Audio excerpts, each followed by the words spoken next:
and we're going to show you Oh, the Pit wow. Rack. Jacob Murphy, hello. Okay, so how does this deck work, Lenny? All right, so Pit Rack is named after the card Bottomless Pit and the Rack. So we've got Bottomless Pit at the beginning of your upkeep. You just card a card. If you're here from Amazonian stream, you might know a little bit about Liliana the Veil. This is just our Liliana the Veil, Yeah. but even better, we have the card Dark But Ritual. it discards at random. Yeah, discards at random, and people do it on their upkeep. We've got Dark Ritual to power out this Bottomless Pit, and of course the others. And boom, we're just gonna see it. We're Okay, gonna we're see getting the some fun decks Devourer here. combo. No, Yeah. no, you're good. All Well, good. Not too much to say. Get your hand empty. The rack does the rest of the work. And Ritual Hippie, some people say that are dead. Some people on podcasts who just talk a lot of trash hate those guys. But they said mono black deck strategies like that are dead. But so even black decks in general in the format are good to challenge the blue decks because you have all this discard. They have some problems. Could have problems with the mana. This is a mono black deck. There's been a lot of black green decks popping up that can have some more mana problems. but you get utility lands when you're mono black, yeah. Right. But then you get more mana problems because you've utility lands, but you're casting a lot of BB. Yeah. So like BB1 is not always the easiest for it to get, but its goal is to deal with it, like get empty-handed, which is very good against a lot of these blue decks where you need 2 cards to do Stifle, Dreadnought plus Stifle or Tide plus Stifle. Right. So while we watch these players resolve their mulligans, let's talk about Pit Rack versus Devourer Oath. So you were talking about Pit Rack against blue decks. So black decks have always. Well, let's talk through struggled. what Devourer Oath does. Oh yeah. We have some time here. So this is a combination deck of Phyrexian Devourer, which is a weird old card. It's a 6-mana 1/1 artifact. You can, for 0, exile the top card of your library, and the card gets +1/+1 counters equal to its casting cost. And then when it gets power 7 or greater, you have to sack it. So But- what do you know about the stack, Ian? Maybe a little bit more than Michael J. Is the stack empty? So the way this works is triggered ability, and you can hold your priority, baby. Or if you want, you can just resolve things one at a time. But here's the thing. You never have to discard this Devourer. It's going to get to a lot of power, and in coordination with Altar of Dementia or Fling, you can mill your opponent's entire deck or deal their life total to the dome. But we're on a double mulligan with our combo deck against Pit Rack. It is possible that we are in for a fast one, as I've played a little bit of Devourer myself. Pit Rack is a deck that actually can elect not to trigger Oath. A lot of its offense comes from cards like Mishra's Factory and Cursed Scroll. And so Jacob, if he's scared of Oath, he could just not cast Hypnotic Spectre. Yeah, and also, so the Oath is another part that's not always standard in Devourer decks. So Devourer decks is trying to make a huge Devourer and mill the entire deck with Altar of Dementia or do lethal damage with Fling. This version has Oath of Druids in it as well.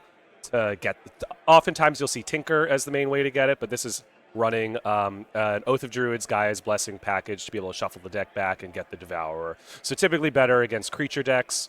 Might be, I don't know what cards he's sacrificing it, but might be sacrificing cards like Defense Grid from the main deck that would make it better against blue interactive decks. But yeah, this is not looking like a good hand. It's a bunch of lands. It looks like 3 Gemstone Mines, a Lotus Petal, and I've got 2 maybe Ancient Tombs, 2 Gemstone Mines, and a Lotus Petal. Okay. Yeah, you're right. Ancient Yeah, Tomb, look, those mulligans against the mono black discard 3 deck is Ancient going to be Tombs really look tough, like and Pit Rack is notoriously a combo killer. This mono black disruptive discard deck, if it doesn't have to worry about really fast aggression or really big sort of like haymakery cards that you can top deck, Jacob Murphy is going to be extremely comfortable here. And again, if you are here rating from outside of Premodern, please get active in chat. We want to know your questions about this format because we want to see you at the next local meetup. But meanwhile, we've got Chain of Smog. Chain of Smog is a 2-mana Mind Rot that can be bounced back at your opponent. And if you're Kinan here, do you ever think of chaining this Chain of Smog back? I mean, he's got nothing in his hand. It seems fine. This deck ultimately needs to get to 6 mana and have a combo piece. So it's probably, given that Jacob's deck is a Wasteland deck, it's probably a bit risky to do so. Right, absolutely. I'm not completely mad at our mana situation here from Devourer Oath. Like, honestly, 2 Ancient Tombs, as long as Jacob Murphy's not applying pressure. Do you just play everything out here? Yeah, Yeah, absolutely. that's what he's doing. Like, So he's got his 6 mana. So a problem in Magic always with black decks with Thoughtseize is you can't Thoughtseize the top of the deck. So Kinan is setting himself up for a Devourer. Devourer is a pretty hard card. Okay, so he's got a Snuff Out, but a lot of times older Magic cards, older black removal cannot hit artifacts. Yep. So stuff like Terror. He does have a stuff out in hand, so he does have an answer. Yep. Okay. And And even now, yeah. Yeah, we're right here, and the Altar of Dementia, let's throw that up on screen for the viewers, but it lets you sacrifice that Giant Devourer and mill out your opponent. So Altar of Dementia is in play, and look, Kinan's got nothing in hand. Exactly. And Jacob's got a bunch of discard. Yeah, but Okay, instant speed Funeral Charm. that's The a neat only trick. instant speed discard in the format, I think. I believe so. I believe so. And that's a pretty fun spot to be. But Kinan is basically put his opponent in check. If he ever draws this Devourer, it's just over for Jacob Murphy. And so we've got 8 turns of liveliness up against this. Yeah, but he does take a lot of damage from Oh, these a ancient Tinker, of tombs, course, so is going to do it, and I think it's possible that's what we see. Tinker off of the top, sacrificing the Lotus Petal. There is nothing black can do to remove artifacts, and after a mulligan to 5 against a discard deck, all of a sudden, rip it off the top of the deck. He had probably 8 outs, 4 Tinkers, 4 Devourers, and he finds it somewhere around turn like 8 outs, but 6 he or had 7. 8 outs over 4 or so turns that he had. Yeah. And that's just incredible stuff. Just like Soul Lands, barely being able to produce blue mana.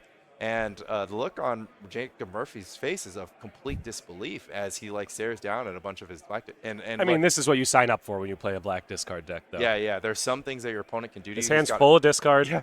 full of removal, but this is all happening at instant speed. He doesn't have an opportunity to effectively interact with this combo. And we're just playing draw step roulette. If he Funeral Charmed that Tinker, it would have been disgusting. But the Yeah. Tinker's just the second one down.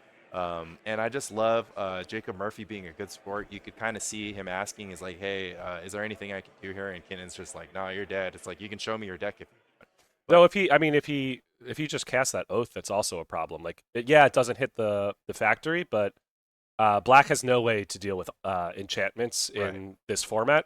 Except for Nevinyrral's Disc, which Jacob is not playing. So I want to draw the viewers' attention to the 3 Engineered Plagues in Jacob Murphy's sideboard. Now, this is going to be a tricky one because Jacob Murphy needs to be a little bit sharp in understanding the format. I hope he is, but Engineered Plague, naming Phyrexian or Construct should be able to take out the Phyrexian Devourer. It enters the battlefield and dies to state-based effect. So Kinan would be unable to do any Devourer activations while there's an Engineered Plague on the table. And of course, Kinan on the other side needs to be heads up. He has some naturalized main deck, and I'm sure he's going to bring it in.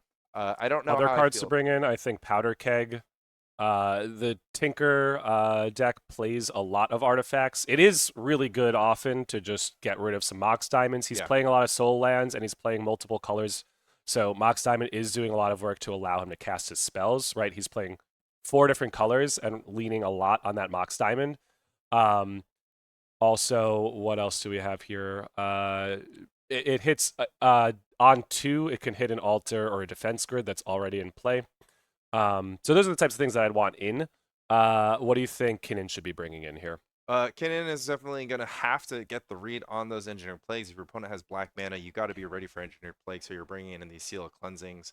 Aside from that, I'm not really interested in too much, although I spy a singleton Phyrexian Processor in the corner. Black can't deal with artifacts, and if you just go Tinker Processor, you don't even have to pay that much. Yeah, you should make a 4/4 every turn. Yeah, 4/4, 3/3, 3/3 stops like all of Jacob's offense. Of course, you can't do that if you have an Oath of Druids in play, but there's a little Oath of Druids chicken here where Jacob could conceivably board out all of his creatures, knowing that there's Oath of Druids, because he can put together an offense. But again, he has too many creatures to board out, though. I feel like his deck. It would. It's too much bad stuff too. Like he doesn't want to get rid of edicts, Right. or he wants to get rid of edicts, or some of these other like. And I want to bring up one more super interesting thing, which was that there are Tormod's Crypts in Jacob's sideboard. And while I don't advocate for a lot of Tormod's Crypt against Oath deck kind of stuff, because you're kind of wasting a card, it's actually very relevant here because Phyrexian Devourer counts the mana costs. And if you hit it too deep in your deck off Oath and you get those cards exiled, your deck might not have enough mana cost to exile and do the maximum amount of milling via Altar. You might have the damage angle with Fling, but as you saw there, Altar allows Kinan to keep the combo piece out of his hand and out of reach from cards like a Ball Therapy. Do you cut some Flings here from that side? I think because it's totally reasonable, Yeah, because Fling, like you can put the Altar on the battlefield, which is really good of like Kinan probably wants his altar on the battlefield to protect it from discard, but that's where the powder kegs end up being really good because you can get the altar off before the Devourer comes into play. And we're looking at some interesting hands here. Kinan with the only mana source being a City of Traders. No, it's a Mox Diamond, which is well as a also Mox Diamond. So needs to discard the City of Traders. Mana sources that need help, so he could get some help from the top of his deck. But with a land, he does have a Tinker. Yeah, he does have an altar, so he could 6. go City, Altar, pray for a land, Tinker, win. Yes, this is how the turn 2 win works. So, okay, that's extremely great. All you need is 5 total mana, and yeah, I think Kinan's going to take it. But look, Cabal Therapy. He does need to get a land for this to work. A Cabal Therapy could completely ruin his day, but he's not going to let that bug him. And look, just a Chain of Smog. No, there's a Wasteland here, which is huge. So now Jacob he doesn't play the Wasteland. Yeah, and this Chain of Smog means that a land off the top is just going to give it. Just discards the Oaths here, right? Or is it Oath and a Blessing? Yeah, no, 2 Oaths. 2 Oaths. And yeah. Kinan only needs those 2 cards in his hand.